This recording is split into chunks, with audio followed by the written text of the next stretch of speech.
Good morning student. अभी तक हमने देखा कि HRC फ्यूज क्या होता है, उसके बाद हमने HRC फ्यूज देखा, हाई रेट कैप्चरिंग फ्यूज। आज हम देखेंगे एक्सप्रेशन फॉर फ्यूजिंग करंट का एक्सप्रेशन हम कैसे शो करते हैं, वो चीज़ हम देखेंगे। जब किसी भी फ्यूज में सप्लाई होती है तो उसमें एक हीट जनरेट होता है और उसमें आई स्क्वायर आर लॉसेज होते हैं। जहाँ पे रेजिस्टेंस है वहाँ पे आई स्क्वायर आर लॉसेज होते हैं। तो heat generated in fuse is equal to I square R T. I square R हमारा लॉसेज हो गया, टी हो गया टाइम, जूल इसका यूनिट होता है। ठीक, जूल यूनिट है, आई स्क्वायर आर लॉस है, टी टाइम है। तो आर बराबर हमको पता होता है रजिस्टिव बराबर रो एल अपान ए होता है। तो हमने वही चीज़ यहाँ पे रख दी कि रो एल अपान ए। इसमें आई क्या है? आई आपका करंट है, रो रेजिस्टिविटी है, एल लेंथ ऑफ कंडक्टर है, डी डायमीटर है और डी बराबर डायमीटर है। तो अगर उसको डायमीटर को आप उसमें देखेंगे रेडियस में 2r हो जाएगा। ए क्रॉस सेक्शनल एरिया है, टी टाइम है। तो अब इसमें क्या हुआ? आई स्क्वायर रो एल अपान ए। तो यहाँ पर क्या कर दिया गया? ए पाई डी बाई टी का होल स्क्वायर कर दिया गया। मतलब इसको जो रो एल अपान ए था, तो ए को क्या किया? ए को डिवाइड कर दिया गया, ए का फार्मूला रख दिया गया पाई डी बाई 2 आर स्क्वायर। जब इसको पूरा डिस्क्राइब करेंगे, पाई स्क्वायर डी स्क्वायर अपॉन 4 आ जाएगा, 4 ऊपर चला जाएगा, पाई स्क्वायर डी स्क्वायर नीचे हो जाएगा। तो आपकी जो इक्वेशन मिलेगी वो मिलेगी 4 I square rho l upon pi square d square t. तो ये एक आपकी इक्वेशन मिली। इसके बाद हम देखेंगे हीट डिसिपिएटेड बाय फ्यूज के द्वारा कितना हीट डिसिपिएट होता है। तो उसमें क्या हो जाएगा? Constant into time into area of plane की का एरिया क्या है, क्योंकि जितना भी एरिया होगा उसी हिसाब से हीट का लॉसेस होगा। अगर रेजिस्टेंस का देखेंगे तो रो एल अपान ए होता है, डिपेंड करता है एरिया पे। एरिया जैसे जैसे बढ़ेगा वैसे वैसे हमारा लॉसेस घटेगा। और उस एरिया में कितना टाइम ले रहा है और किस कांस्टेंट से वहाँ पे सप्लाई दी जा रही है, तो उस पर डिपेंड करेगा हीट डिसिपिएटेड। तो ये क्या हो गया? K into t into pi l d. अब equation first is equal to equation second कर देंगे तो I is directly proportional to under root d cube. मतलब करंट जो होता है वो डायरेक्टली प्रोपोर्शनल हो जाए किसके? डायमीटर के क्यूब के अंडर रूट के। तो ये इससे निकला, ये आप देख लीजिए। HRC indicating cartridge type. अभी तक आपने HRC सिंपल रैप्चरिंग सर्किट पढ़ा, अब आप देखेंगे इंडिकेटिंग कार्ट्रेज टाइप का देखेंगे।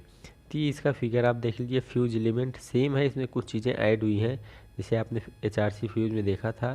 तो ये इसका फिगर था, कैप लगे हुए थे, फ्यूज एलिमेंट था, फ्यूज कैप था जो हम सीधा कनेक्ट करते थे। इसमें क्या है?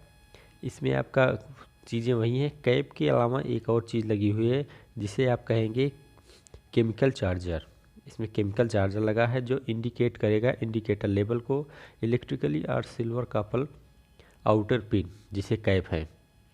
Resistance wire for voltage contract के लिए रेजिस्टेंस वायर लगे हैं। ये आपके रेजिस्टेंस वायर हैं। ये आपका पोर्सलिन कैप है। ये फ्यूज लिंक है, वायर जो फ्यूज को लिंक कराएगा। ये भी आपका क्या है? रेजिस्टेंस वायर है। ये आपका कैप है जो इंडिकेट करेगा इसके अंदर के लेवल को, इसके जो अंदर लेवल है उस लेवल को इंडिकेट करेगा। ठीक, तो इसमें क्या होता है? करंट कैरिंग कैपेसिटी इसकी 1500 से 3000 एम्पियर तक होती है, 650 वोल्ट। क्यों? क्योंकि ये उसका अपडेटेड वर्जन है। HRC फ्यूज क्या था? सबसे पहला था, उसमें एक सिंपल सा वायर दिख रहा था। अब HRC इंडिकेटिंग कार्ट्रेज टाइप क्या हुआ? उसका अपडेटेड है। इसमें हम इंडिकेटर लेवल लगा दिए, रेजिस्टेंस वायर और एक्स्ट्रा जोड़ दिए, केमिकल चार्ज लगा दिए। तो क्या हुआ? तो अब इसकी क्या हुई?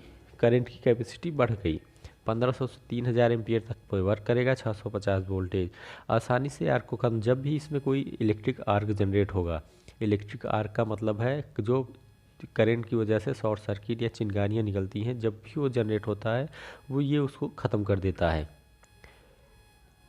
वाष्पीकरण मतलब इसमें इवेपोरेशन नहीं होता है। नॉर्मली आप बहुत बार देखते होंगे घरों में फ्यूज जो होते हैं उसमें नमी सी आ जाती है, तो वो चीज़ें इसमें नहीं होती हैं।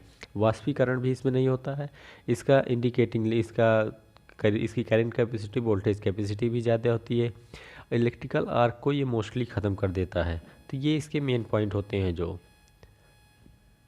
वर्किंग सेम उसी तरह से है जैसे आपकी HRC की है। जो HRC की वर्किंग है वही वर्किंग फ्यूज की होती हैं, बस उसमें थोड़ी बहुत इंक्रीमेंट और डिक्रीमेंट किया जाता है। जैसे उसमें सिंपल था, फ्यूज़ मटेरियल लगा है, सप्लाई हो रहा है, कहीं भी कहीं कोई फॉल्ट आ रहा है, उसकी वजह से फ्यूज़ मटेरियल मेल्ट हो जा रहा है, तो होगा इसमें भी वही। इसमें ये है कि इसमें वो करंट कैपेसिटी ज़्यादा है, वो 20 एम्पियर पे बर्न हो जा रहा था, ये नहीं बर्न होगा, ये 1500-3000 एम्पियर तक चलेगा तब जाके बर्न होगा। तब तक जो भी इसमें करंट प्रोड्यूस हो रहा है, आर्क आ रहा है, नमी आ रही है, वो सारी चीज़ों को ये क्या करेगा, ख़त्म कर देगा। तो इसके बाद इसके डिसएडवांटेज देखते हैं। ये सारे इसके एक तरह से एडवांटेज भी हैं, एक तरह वर्किंग में भी आएंगे। डिसएडवांटेज क्या होते हैं, यह विश्वसनीय कम होता है। क्यों? क्योंकि क्या पता इसका इंडिकेटर लेवल हमारा ख़राब हो गया हो, इंडिकेट ही ना कर रहा हो और ये अंदर से ख़राब हो चुका हो। एक्यूरेट कैलिब्रेशन नहीं होता है, वही चीज़ है इंडिकेटिंग वाला कि एक्यूरेट नहीं देता है, यह महंगा भी पड़ता है। Uses high current and high voltage supply के स्थान पर किया जाता है।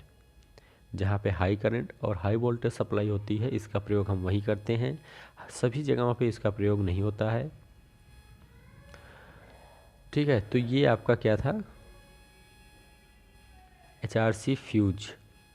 पहले आपने HRC फ्यूज पढ़ा, सिंपल हाई रैप्चरिंग फिलामेंट। उसके बाद आपने पढ़ा HRC इंडिकेटिंग कार्ट्रिज टाइप, जो इसका मेन होता है बड़ा वाला, मतलब इसका अपग्रेडेड जो होता है।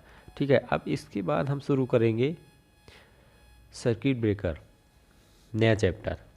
आपका फ्यूज वाला चैप्टर ख़त्म हो गया है। फ्यूज में जो मेन टॉपिक थे वो हमने आपको पढ़ा दिया, वो आप देख लीजिए। अब हम नेक्स्ट लेक्चर से आपसे बात करेंगे सर्किट ब्रेकर के बारे में। सर्किट ब्रेकर किस तरह से कार्य करता है, कितने प्रकार के सर्किट ब्रेकर होते हैं, उनकी वर्किंग कंस्ट्रक्शन क्या होते हैं, इसके बारे में हम आपसे